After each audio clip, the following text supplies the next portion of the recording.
Don't skip.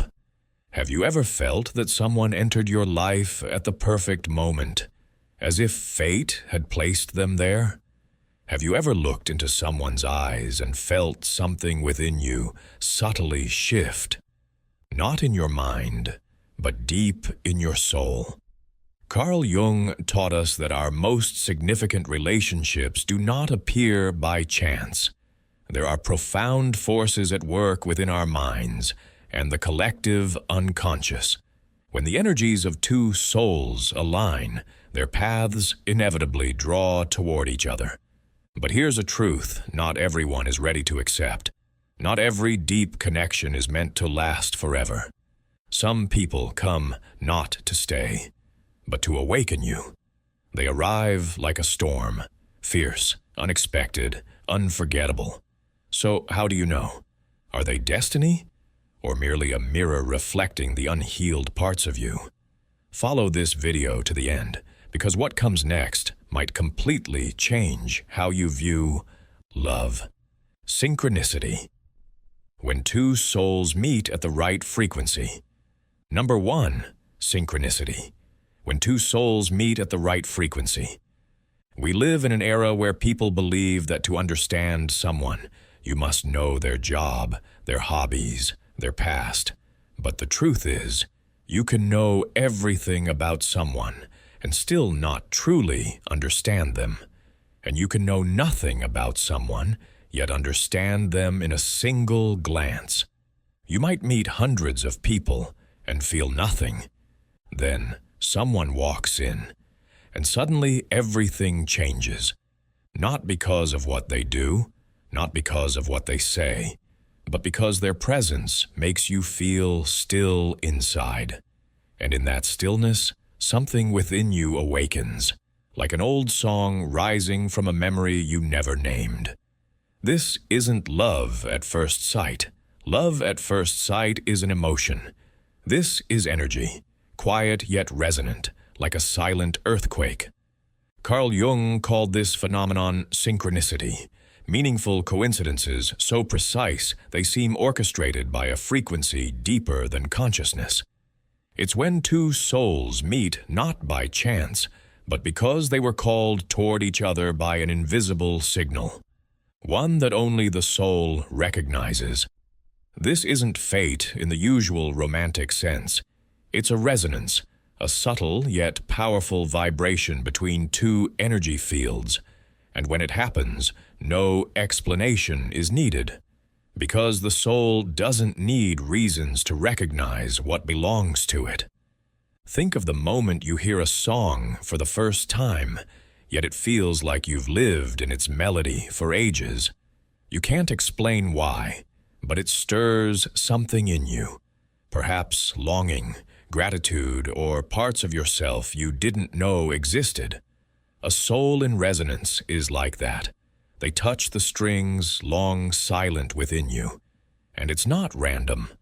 In Jung's worldview, nothing is random. He believed that beneath the surface of choices, logic, and daily behavior lies a vast web, the personal and collective unconscious, holding symbols, memories, energies, and archetypes that transcend time. Souls don't just cross paths on the road. They intersect in the depths of being. Imagine this. You walk into a crowded cafe, dozens of faces, conversations overlapping, yet you see only one person. Not because they stand out, or because they're the most beautiful in the room, but because something in their eyes, their breath, their presence resonates with the quietest part of you. They don't create new emotions. They awaken emotions already there. Perhaps the peace you lost in childhood, or the feeling of being seen for who you truly are, without explanation. It's not that they make you feel alive. You come alive, again through their presence. When two souls' energies align, you don't need to strive to be understood. You don't need to force yourself to be appealing. There's no role to play, no control. You can simply be and feel enough. That is rare safety. It comes not from words, but from a state of being. A friend once told me about meeting a stranger on a train through central Italy. It was their first encounter. Yet for the entire journey, they sat side by side, sharing stories of their lives. In each other's eyes, they saw themselves. They never met again, but that didn't make the moment any less sacred. Because what happened didn't come from intention. It came from resonance. The key is this: resonance cannot be forced. You cannot find a kindred soul just because you want to. Frequency doesn't respond to willpower. It only answers to your inner state. As Jung once said, people don't have ideas. Ideas have people. If your inner world is chaotic, you will resonate with chaos. If you carry stillness, you will recognize stillness in another. Only when you are quiet enough can you hear the echo of someone on your frequency. The strange thing is, these people often come when you're unguarded, when you're not trying to impress, not searching for anything. Because in that state of surrender, the energy you emit is your truest. And that truth creates resonance.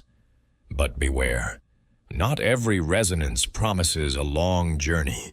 Some souls touch you deeply, but not to walk the entire path with you. They come to awaken a forgotten part, an unhealed wound, an unrealized potential. And that's when you must ask a crucial question. Are they love, or are they a mirror? The incomplete soul. In the modern world, we're taught that love means finding someone to fill us, to seek a missing half, to complete the picture. We call it true love. In reality, it's hunger romanticized. That hunger doesn't come from the heart, but from an unseen void within. And when you love from such an empty place, what you call love is merely a desperate attempt to escape your incompleteness. Carl Jung once said, "The creative mind plays with the object it loves." This means that if you enter a relationship with the mind of someone needy, broken, or chaotic, what you find won't be someone to heal you.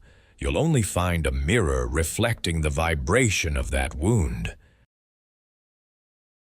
You'll call it destiny, a twin soul, eternal love. But in truth, it's a collision between two egos, both seeking something to cling to. Love born from hunger always comes with fear. You don't love the other person. You fear losing them. You're not truly connecting. You're grasping. You're not sharing love. You're demanding it as a right to survival. The irony is, the hungrier you are, the more you attract those who will never feed that hunger. Not because they're cruel, but because you've drawn in the exact frequency of someone else who is also starving or unable to give. From there, you fall into a cycle. One side craves, the other withholds, and two souls entangle. Not to grow, but simply to survive another day. Imagine an empty cup. You wander through an emotional desert and find someone you call love, your refuge. But in truth, you're not loving them. You're thirsty. You see them as water, and you drink urgently, greedily, leaving nothing behind. When they're depleted, you blame them for changing. But the problem isn't them. It's the empty cup you carry. Jung would call this the possessive instinct of an immature ego, where love isn't about giving, but about taking, to protect your sense of worth. If this message resonates with your spirit, leave a comment below to affirm that you're walking through a sacred moment. In doing so, you're not just joining a healing community. You're claiming your place in something greater than yourself. Jung called the process of psychological maturity the moment when you begin to withdraw projections, see yourself, embrace both your light and shadow, and become whole as an individual. Only then do you seek love, not for salvation, but to share your fullness. It's no longer save me from myself, but let's go further together. But the tragedy is that many never experience this. They've never dared to sit with themselves. They rush from one love to another, calling it an open heart, when it's really organized avoidance, fleeing loneliness, silence, invisibility, and the unhealed wounds of childhood. Hunger never leads to love. It leads to dependence, and dependence doesn't create connection. It creates chains. You'll feel yourself shrink with every unanswered text, every baseless jealousy, every held breath waiting for them to affirm your worth. You become someone begging for love as permission to exist, instead of entering love as a free act of a soul that stands on its own. Love doesn't begin with the question, "Who will make me feel whole?" It begins with, "Am I whole enough to love without clinging, without possessing, without manipulating?" When you enter a connection with the mindset of, "I've already saved myself," love ceases to be a tether and becomes a path to profound freedom. Freedom in togetherness. Jung believed true love isn't the result of luck or the right person at the right time. It's the natural outcome of a grueling journey, the journey back to yourself. When you're brave enough to sit with your pain and awake enough to stop using love as anesthesia for unhealed wounds, you begin to love not from lack, but from a full and free heart. From that freedom, love is no longer a hiding place, but a space for growth and transformation. True love begins with nurturing, not burning. Number 4, true love begins with nurturing, not burning. This brings us to a deeper question. Where does true love begin? Is it in emotion, in a spark, or in an unspoken harmony? Carl Jung offered a different perspective. True love can only emerge when two beings have become whole, when each has learned to nurture themselves and embrace their inner shadow, no longer seeking to complete themselves through another. Only then are they truly ready to meet, not to possess, but to evolve together. And you'll recognize this not through intense emotions or fervent vows, but through the strange calm that the relationship brings. No more chasing, no fear of being left behind, no battles to prove your worth. In that space, love doesn't burn or exhaust you. It makes you calmer, clearer, and closer to yourself. A woman once shared that she experienced 2 kinds of love, one that kept her awake at night, uncertain if the other would stay tomorrow, and another that let her sleep soundly beside them. Not because they declared their love daily, but because their presence meant she didn't have to try. Not because the relationship lacked conflict, but because everything in it stemmed not from lack, but from understanding. They didn't avoid issues, nor did they use them to gain control. When one whole soul meets another, conflict doesn't become a weapon. It becomes a door to deeper connection. This is the crux. True love doesn't disorient you. It clarifies your path. It doesn't make you forget yourself. It reminds you who you are. Because both entered the connection not from the fear of loneliness, but from the courage of those who faced solitude without being consumed. In that space, love is no longer a refuge, but a place to grow. Jung emphasized that no true meeting occurs between 2 people if each remains lost in their illusions. Only when projections are withdrawn, when you no longer love because the other is your ticket out of suffering, when you stop burdening others with healing wounds you refuse to face. Healthy love doesn't unbalance you. It restores your equilibrium. And that's what makes it foreign to those addicted to the drama and chaos of wounded love. In Jung's framework, this is the transformative relationship, where love isn't just emotion, but a catalyst for both individuals to expand their limits. There's no tug-of-war between freedom and connection, no inner battle between holding on and letting go, because both understand. True connection never binds, it uplifts. True love doesn't demand you lose yourself to keep the other. It only asks you to show up as your truest self and be ready to meet someone doing the same. You'll know healthy love not from dramatic declarations like, "You're my entire world," or "I can't live without you." Those sound romantic, but they're laced with dependence. True love begins with small, simple, yet powerful moments. I understand you, not the image you try to project, but you. And I choose to stay. No theatrics, no grand promises, just two people, still enough to recognize each other, not through wounds, but through essence. As Jung wrote, what we do not make conscious emerges later as fate. Whole love is the result of that process, a journey not loud, not rushed, not glittering with glamour, but profound, like an underground river. Quiet, steady, unstoppable. So if you haven't found such love, don't assume it doesn't exist. It does. But it doesn't come to those still seeking someone to save them from themselves. It comes only when you've dared to look in the mirror and not turn away. When you no longer need love as a painkiller. When you can enter a relationship without trading your soul's freedom. There's a harsh truth not everyone is ready to accept. Even kindred souls may leave each other's lives. And that doesn't make the love any less sacred. If you're ready to unpack this brutal truth with me, comment the number 1. And let's begin. Number 5. Not all soulmates. Stay. Many believe that true love must last forever, that if it ends, it was never real. But Carl Jung, with his unflinching clarity and rare inner wisdom, pointed out that everything in our lives carries symbolic meaning, including people.